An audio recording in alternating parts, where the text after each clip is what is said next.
네, 이재명 후보가 90%에 육박하는 압도적인 득표율로 민주당의 대선 후보로 선출됐습니다.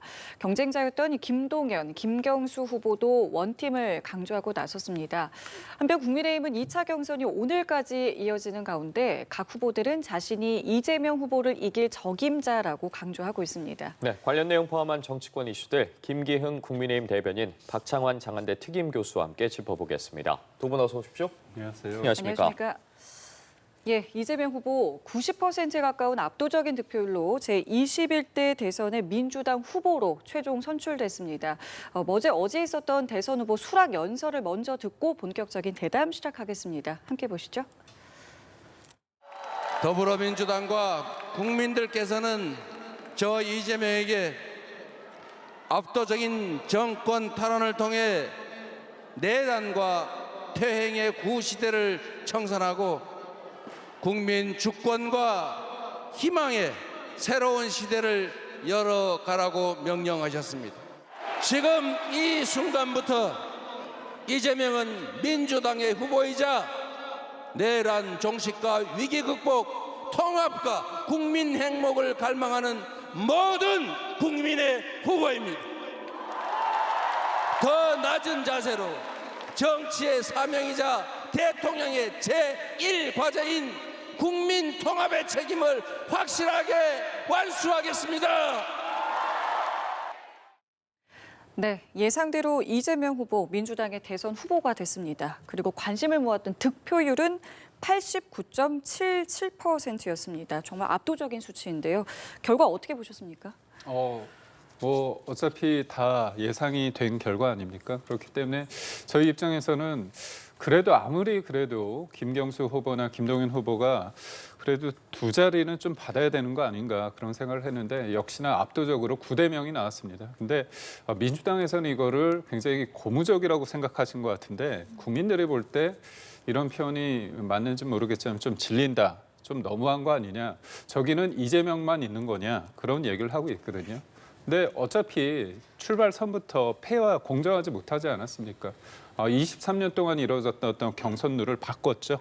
국민들의 한 표를 행사할 수 있었는데 권리당원 50을 넣어가지고 룰을 바꿨습니다. 또 무엇보다도 2024년 총선 때 비명 현직 의원들을 배제한 상태로 여론조사를 돌린 그 문제 논란이 됐던 그 여론조사를 이번에도 또 여론조사 업체로 넣었습니다. 그런 여러 가지를 봤을 때 포 떼고 차 떼고 한 상황에서 기울어진 운동장에서 이렇게 일방적으로 9대 0이라는 9대 1이라는 스코어가 나왔을 때 어떤 감흥이 있을지, 어떤 역동성을 본선에서 발휘할 수 있을지에 대해서는 저희는 의문이고, 무엇보다도 저는 이재명 후보께서 청산을 말씀하시고 내란 종식을 얘기하시면서 국민 통합을 저렇게 말씀하시는 게 저는 8년 전에 박근혜 전 대통령이 탄핵되고 나서 민주당이 했던 적폐청산 시즌2일 수밖에 없다. 더 센 내란 종식 프레임으로 5년 내내 만약 집권을 하면 그러지 않을까. 그러면서 국민 통합을 말씀하신다는 게 어불성설 아닌가 그런 생각을 합니다. 교수님께서는 이번 이 결과의 의미를 어떻게 해석하세요? 대선 결선 역사상의 최고 높은 득표율을 받는 후보가 됐습니다. 거의 90%에 육박하는 지지율. 이게 왜 나왔을까? 결국은 다 윤석열 정부의 과오 때문에 이런 지지율이 나올 수밖에 없었다라고 봅니다. 유례없는 12.3 계엄으로 인해서 역사의 후퇴 그리고 상식의 파괴라고 하는 이런 일들을 막아야 된다라고 하는 민주당 지지층들의 절박감이 결국 이재명 대표에 대한 몰표로 이어지지 않았나 이렇게 평가를 하고 싶고요. 이재명 대표도 이야기를 했고 또 지금 많은 국민들이 여론조사에서도 나타나듯이 국민들은 지난 3, 4개월 동안의 혼란을 빨리 안정으로 바뀌길 원합니다. 국민 통합이 이루어지길 원하고 경제가 나아지길 원합니다. 저는 그런 민심이 이번 경선에 그대로 투영됐다 이렇게 평가하고 싶습니다. 예, 알겠습니다. 그리고 두 분 모시기 전이었습니다. 저희도 현장을 연결해 봤는데 이재명 후보의 현충원 참배 후에 나온 발언들이었는데 그 내용들을 좀 여쭤보도록 하겠습니다. 이재명 후보 지금 전 대통령들 묘역을 참배하고 나오면서 이런 이야기를 했습니다. 모든 역사적 인물은 긍정, 부정 평가가 가능하다. 너무 한쪽에 몰입하지 말고 양면을 보는 게 중요하다라는 발언을 내놨습니다. 오늘 현충원의 전 대통령들의 묘역 참배도 그렇고요. 지금 중도 보수층 확장에 좀 힘을 기울이고 있는 거 아니냐라는 분석이 나오는데 어떻게 좀 바라보고 계십니까? 그러니까 제가 볼 때 이승만 전 대통령과 박정희 전 대통령에 대해서 공과가 있다고 중도 보수 국민들은 그렇게 생각했습니다. 근데 그분들을 악마화시키면서 문제식 삼았던 분들이 누굽니까? 민주당 분들이고 특히나 이재명 후보께서 누구보다 그 앞장서지 않았습니까? 그런 측면에 봤을 때 지금 이재명 대표는 지금 선거를 앞두고 여러 말씀을 하실 수 있어요. 그렇지만 말에 어떤 신뢰라는 부분이 이 부분의 어떤 과거에, 그러니까 영화 제목으로 따지자면 나는 당신이 지난 여름에 한 일을 다 알고 있다. 이거 아닙니까? 국민들은 다 기억하고 있습니다.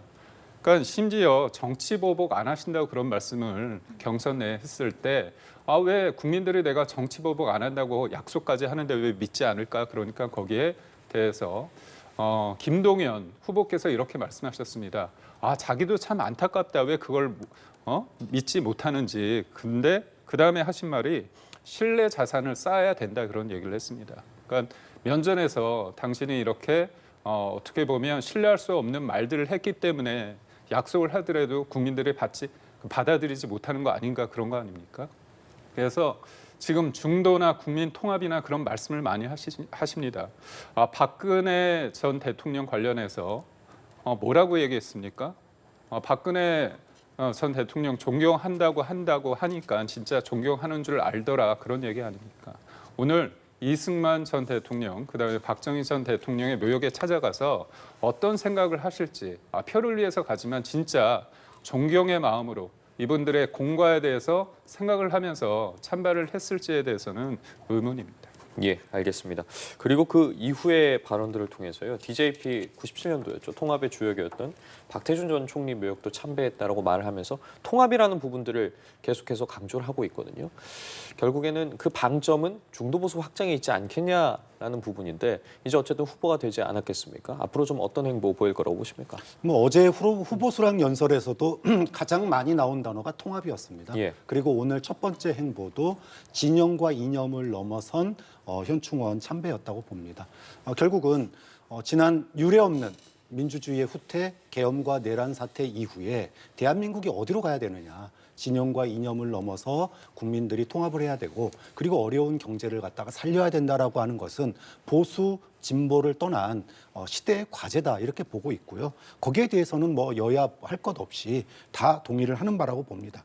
말로만 하는 행보가 아니라 실제로 공약과 그리고 앞으로 정책을 통해서 이러한 보수 확장성 그리고 보수와 진보가 하나 될 수 있고 대한민국이 먹고 사는 문제를 해결하기 위한 시너지를 낼 수 있는 그런 정책들을 많이 내놓을 거라고 생각을 하고 있고요. 저는 그런 첫 행보로서 오늘 현충원 묘역을 차지해서 보수 출신 전직 대통령들 그리고 또 그다음 행보가 또 반도체 공장 찾는 거 아니겠습니까? 그 결국은 말로만 하는 게 아니라 실질적으로 앞으로 행동을 통해서 보여주겠다라고 하는 부분이기 때문에 앞으로 대선 운동 과정이나 또 공약들 그리고 향후에 당선된다면 이후의 정책들을 통해서 이것이 실현되기를 아마 국민들은 바랄 것 같습니다. 그러니까 지금 말씀하신 부분이요. 네. 이 경선에서 이재명 후보가 이전과는 좀 다른 모습을 보여줬다라는 평가가 사실 좀 많았잖아요. 이제 본격적으로 이제 본선을 준비해야 되는데 여기서도 좀 다른 전략, 그러니까 이전과는 좀 다른 모습을 보여줄 거라고 보십니까? 근데 제가 볼 때 이재명 대표가 왜 국민 통합 얘기를 계속 하실까요?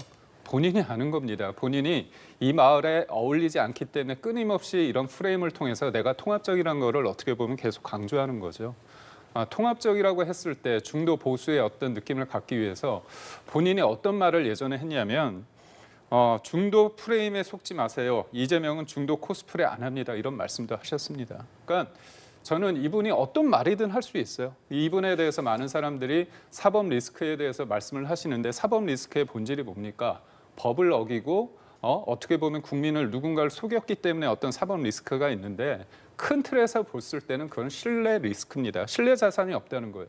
그렇기 때문에 저는 차라리 이분이 국민 통합이란 그 어떤 어젠다 말고 본인이 잘할 수 있는 부분을 얘기하면 좋은데 어떻게 이재명 후보를 봤을 때 이분이 대한민국을 국민을 하나로 모을 수 있을까? 이건 아니지 않습니까? 이재명 후보께서 당대표 시절에 어떻게 당을 장악했는지 다 알고 있지 않습니까? 비명 행사란 말이 있지 않습니까? 비명 행사 그냥 말이 아니라 본인이 그 이후에 대선을 앞두고 1월 달, 2월 달에 비명계 분들을 만났을 때 굉장히 악수하시고 포옹하시고 사진을 찍었죠. 그렇지만 매불쇼라는 유튜브에 나가서 뭐라고 했습니까? 폭력 집단과 암 거래하는 세력 그냥 당에 놔두면 되겠느냐 이런 말씀을 하셨습니다. 그러니까 그거에 대해서 박용진 전 의원이 뭐라고 얘기를 했느냐? 나만 바보된 느낌이다 얘기를 한 겁니다. 한두 번 속으면 어떻게 보면 속인 사람이 나쁠 수 있지만 세네 번 계속 속으면 어떻게 보면 사기를 당하고 속은 사람도 문제가 있는 겁니다. 국민들은 그렇게 바보가 아니고요. 이재명 대표가 대선을 이기기 위해서 여러 가지 할 수 있지만 그거는 국민들이 객관적으로 냉정하게 볼 거라고 봅니다. 그러니까 지적하신 뭐 사법 리스크라든가 일극 체제 같은 부분은 어떻게 좀 가져갈 것 같으세요? 뭐 이재명 대표 입장에서는 왜 통합을 얘기할 수밖에 없냐 하면은 내란과 계엄과 내란 사태 이후에 그 계엄과 내란이라고 하는 민주주의의 후퇴와 역사의 후퇴 앞에 과연 보수 진보가 무슨 의미가 있냐라는 거죠. 그렇기 때문에 통합 얘기가 나온 겁니다. 그리고 경제적으로 지금 대한민국은 수출로 먹고 사는 나라인데 수출 환경이 급격하게 어려워지고 있습니다. 이거 앞에 보수 진보가 무슨 의미가 있냐라고 얘기를 하는 겁니다. 자, 그렇기 때문에 통합을 얘기한 거지. 옛날 같았으면 5년 전 또는 과거 같았으면 민주당의 대통령 후보가 이승만, 박정희 묘역 찾는다? 지지자들 등 돌렸습니다. 그런데 왜 지지자들이 그런 이념적인 우경화에 대해서 용납을 하느냐? 지금은 이념 따질 때가 아니다라고 하는, 즉 계엄과 내란 앞에 이념이 그다지 크게 중요하지 않더라. 오히려 민주주의, 우리가 살고 있고 숨쉬고 있는 이 자유의 공기 그리고 경제적인 풍요가 얼마나 중요한지를 갖다가 또 한 번 느끼는 계기였기 때문에 통합과 성장이라고 하는 화두가 시대의 아젠다가 된 거고 이재명 대표가 얘기했을 때 그 앞에서 누구도 토를 달지 않는 거라고 봅니다. 저는 그런 점에서 향후 본선 전략도 뭐 국민의힘이나 또 여타의 다른 후보들은 이재명의 말은 못 믿는다. 뭐 이렇게 말씀들을 많이 하시겠지만 그렇다고 해서 말을 못 믿는 것과 통합과 성장으로 나아가야 된다라고 하는 거에 대해서 이의를 제기하는 건 또 다른 문제거든요. 그러면 국민의힘 후보는 만약에 후보로 나선다면 통합과 성장 얘기 안 할 겁니까? 그런 점에서 통합과 성장 얘기하는 걸 뭐라고 할 필요가 없다. 그것을 구체적으로 국민들에게 어떻게 실현할지 정책과 공약을 가지고 이야기하면 된다라고 봅니다. 예, 알겠습니다. 자, 이처럼 이재명 후보의 최종 경선 승리에 국민의힘 경선 후보들 일제히 비판 수위를 높이며 견제구를 던졌는데요. 내용 듣고 나서 대담 이어가 보도록 하겠습니다. 이재명을 이기려는 모든 세력과 손을 잡고 힘을 모아 오는 6월 3일 대통령 선거에서 극적인 승리를 거두도록 할 것입니다.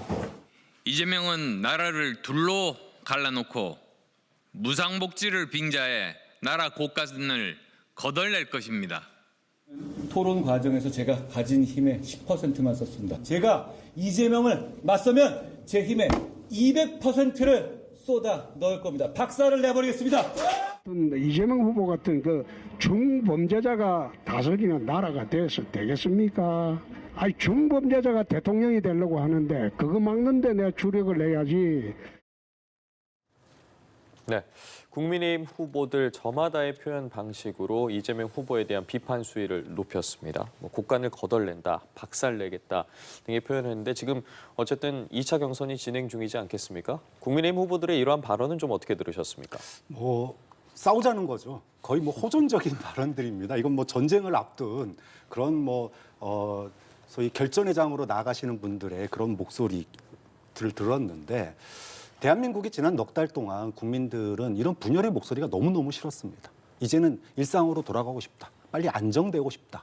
자, 좋습니다. 이재명이 싫다는데 어떡하겠습니까? 그러면 이재명에 대해서 비판을 하려면 저는 지금의 문제의 본질, 이 사태의 본질, 대한민국의 혼란의 본질인 윤석열 정부와 윤석열에 대한 심판 먼저 하고 나와야 되는 거 아닙니까? 당에서 출당도 그리고 탈당도 못 시키면서 쉽게 말해서 헌법재판소에서 내란 수개로 판정을 받은 그런 인사조차 당내에서 제명하지 못하고 오히려 그런 인사를 갖다가 척결해야 된다라고 주장했던 그런 당내 인사들을 탄압하고 있는 당이 이재명을 갖다가 척결하겠다라고 얘기를 하면 국민 다수가 거기에 공감할 수 있겠냐라는 겁니다.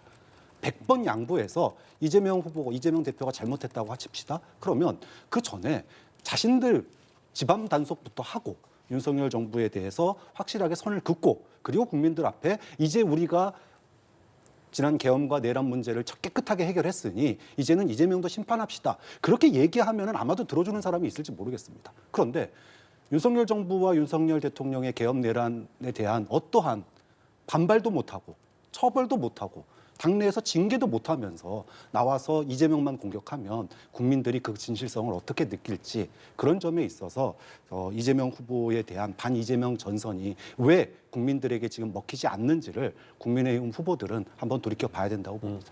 결전의 장에 나아가는 목소리라고 해주셨어요. 그 결전의 장이 지금 어쨌든 어제 오늘 이틀 동안 이제 여론조사도 받게 되고 이제 내일 이제 결과가 발표되지 않겠습니까?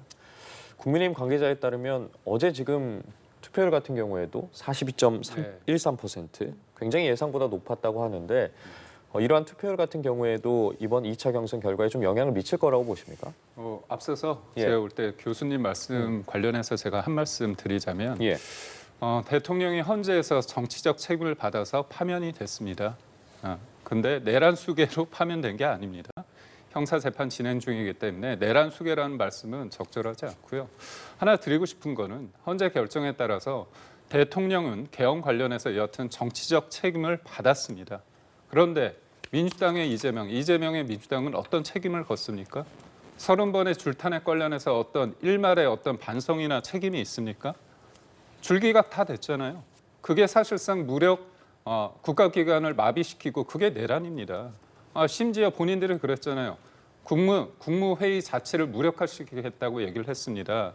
특정을 했어요. 탄핵 사유에 대해서 명시적으로 얘기를 했습니다. 그것에 대해서 내란죄 구성 요건에 해당된다고 누가 얘기했습니까? 이재명의 대장동 관련해서 변호인이었던 분이 말씀을 하셨습니다. 그렇기 때문에 민주당은 뭔가 착각하시는 것 같아요. 저희 잘못한 부분이 있습니다. 반성하죠. 그 반성과 앞으로의 미래의 어떤 경쟁의 장이 조기 대선의 장입니다. 민주당 본인들이 잘해가지고 지금 이 자리에 있다고 착각하시면 안 됩니다. 겸허하시고 그리고 또 하나 저희 쪽은 이재명의 가짜 성장과 가짜 통합에 대해서 말씀을 하실 거예요. 보십시오. 성장을 얘기하는데 AI 중요하다고 하시죠. 반도체 특별법 52시간제 예외를 받아들일 것처럼 하시면서 받아들이지 않아요. 그럼 우리 연구 어떻게 합니까? 반도체 AI 누가 연구하죠? 중국이나 일본이나 대만은 원하는 대로 일하면서 하는데 우리는 발목 잡아놨잖아요. 52시간 동안 일하면서 연구하면서 어떻게 반도체 AI 3대 강국을 만듭니까? 그리고 또 하나 말씀드리죠.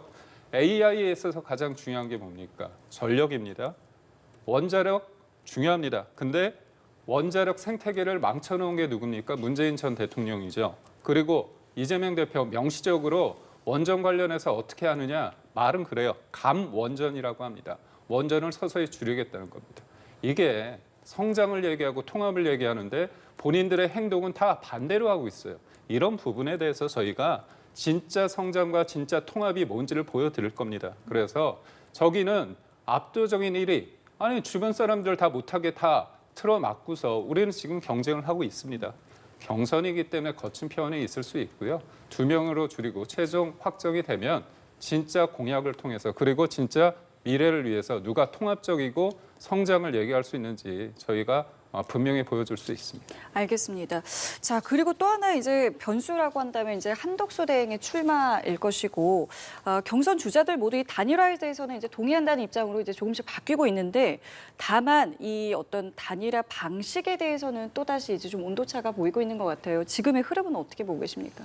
그러니까 뭐 국민의힘 후보들이 과연 한덕수와 단일화가 시너지를 얻고 있느냐라고 하는 점에 있어서는 저는 굉장히 회의적이에요. 그러니까 한덕수 권한대행과의 이 통합론이 결국은 역시너지로 나타나고 있는 거 아니냐. 찻잔 속의 시너지다. 후보들의 전대 효과는 다 사라졌습니다.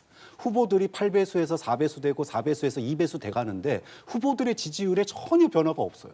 즉 전대 효과가 사라져버린 겁니다. 왜? 다 다음 한덕수가 본선이라고 생각하니까 한덕수 대행과의 단일화가 본선이라고 생각하니까 후보들의 시너지는 이미 사라져버렸다. 그런 점에서 과연 이게 효과가 있느냐라는 거고요. 두 번째는 한덕수 대행의 확장성에 대해서도 의문이 지릅니다. 소위 중도 확장성이 있느냐. 한덕수와 국민의힘 후보 간의 단일화 얘기가 기정사실화되면서 한덕수 권한대행은 보수의 후보지 중도 확장성을 전혀 보여주고 있지 못해요. 좀 그런 점에서 과연 지금 현재로서는 지푸라기라도 잡는 심정으로 한덕수 대행과의 단일화 이걸 통해서 중도 지지층 또는 한덕수 대행 지지층들을 갖다가 흡수하려는 노력으로 보이긴 하지만 과연 그것이 단일화가 된다고 손 쳤을 때 사실은 악마는 디테일에 있다고 이 과정도 험난할 거라고 생각합니다. 그럼에도 불구하고 그 과정을 다 건너뛰어서 단일화가 잘 된다 손 치더라도 전대 효과는 사라지고 그리고 중도 확장성도 사라진 찻잔 속의 시너지 효과로 과연 얼마큼 경쟁력이 확보될 수 있겠느냐라고 하는 점은 여전히 남는 숙제가 될 거다. 좀 그런 점에서 지금 국민의힘의 경선이 준 플레이오프로 정말 코리안 시리즈가 아니라 준 플레이오프로 이렇게 격화되는 이 상황이 과연 국민의힘 당원들은 도대체 어떤 자괴감이 들지 않을까? 좀 그런 걱정이 앞섭니다. 네, 지적에 대해서 어떻게 생각하세요? 근데 참 재밌는 게 국민의힘 당원들이 원합니다. 그거는 여론조사에서 나오지 않았습니까? 제가 드리고 싶은 말은 뭐냐면 나 아니면 안 된다는 그런 오만이 당내에 횡행하고 있다. 이게 누구 얘기냐면 오세훈 시장이 불출마를 선언하면서 얘기한 겁니다. 민주당은 그렇죠. 민주당이 정권 교체를 하는 게 중요한 것보다도 이재명 후보가 이기는 게 더 중요한 게 됐어요. 한 사람을 위한 어떤 경쟁과 우리는 그렇습니다. 누가 되는지보다 국민을 위해 국민과 함께 승리하는 그런 과정 속에서 한 사람의 고집할 필요가 없습니다. 그런 열린 과정 속에서 경선이 이루어지고요. 그리고 이 경선에서 제가 만약에 1등을 하잖아요. 그럼 한덕수 권한대행 단일화를 통해서 제가 경선에서 이기면 저는 더 경쟁력 있는 김기영이 되는 겁니다. 제가 만약에 지잖아요. 그러면 나를 밟고 이재명 대표가 해서 진짜 대한민국을 위해서 승부를 해달라 이렇게 얘기할 수 있는 겁니다. 이게 바로 민주당, 이재명 유일체제의 화석화된 민주당과 역동성을 발휘하는 국민의힘과의 싸움입니다. 그래서 지금의 경선은 4명이기 때문에 여러 가지 목소리가 분산돼 있어요. 하지만 2명에서 1명 되고 1명이 또 단일을 갖춰 된다면 그런 과정에서 승리 공식이 될 수 있고 저희는 2021년도에 오세훈 시장이 재보궐선거 서울시장 어떻게 승리했느냐. 나경원 당내 후보를 이기고요. 그다음에 안철수 후보와 단일화를 통해서 박영선 민주당 후보를 압도적으로 저희가 이겼습니다. 알겠습니다. 자, 그럼 이런 상황 속에서 오늘 나온 여론조사 결과를 가지고 두 분과 좀 이야기를 나눠보도록 하겠습니다. 리얼미터가 지난 23일부터 25일, 그러니까 지난주 금요일까지죠. 전국 만 18세 이상 1,500여 명을 대상으로 조사한 내용입니다. 이 당시는 이제 이재명 후보가 민주당 대선 후보로 선출되기 전이라는 점을 참고해 주시고 차기 대선 후보 선호도 조사 보시는 것처럼 이재명 후보가 48.5%로 1위를 차지했습니다. 그 뒤로 김문수, 홍준표, 한동훈, 이준석, 안철수 후보 등의 지지율이 표시가 되고 있고 3자 가상 대결도 좀 살펴보도록 하겠습니다. 마찬가지로 3자 가상 대결에서도 이재명 후보가 50%를 넘어서는 지금 여론조사 지지율을 보이고 있고 그 외로 국민의힘 이제 후보들 김문수 후보 23.3%, 안철수 후보 10.5%, 한동훈 후보 16.8% 등 홍준표 후보 21.9%고요. 이 3자 가상 대결 결과까지 저희가 좀 보고 있는데 좀 눈에 띄는 부분이 있으십니까?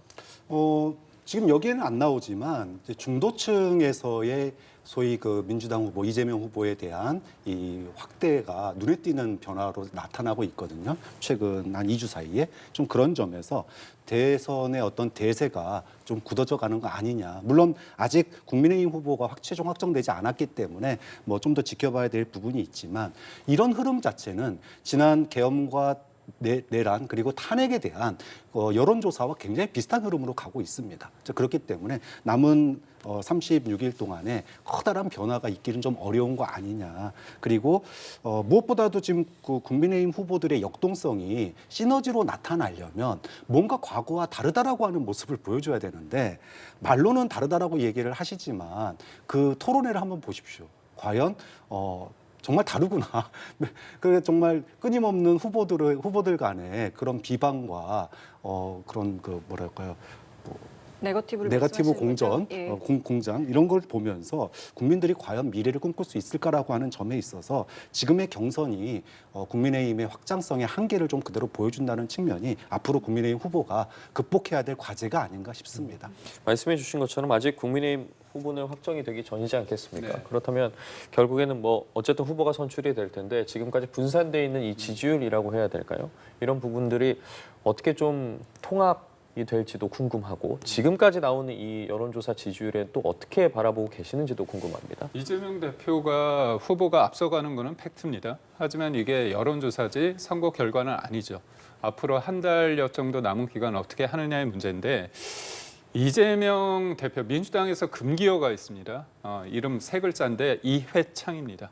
이회창 전 총재가 DJP 연합 때문에 지고 노무현 정몽준 단일화 때문에 졌습니다.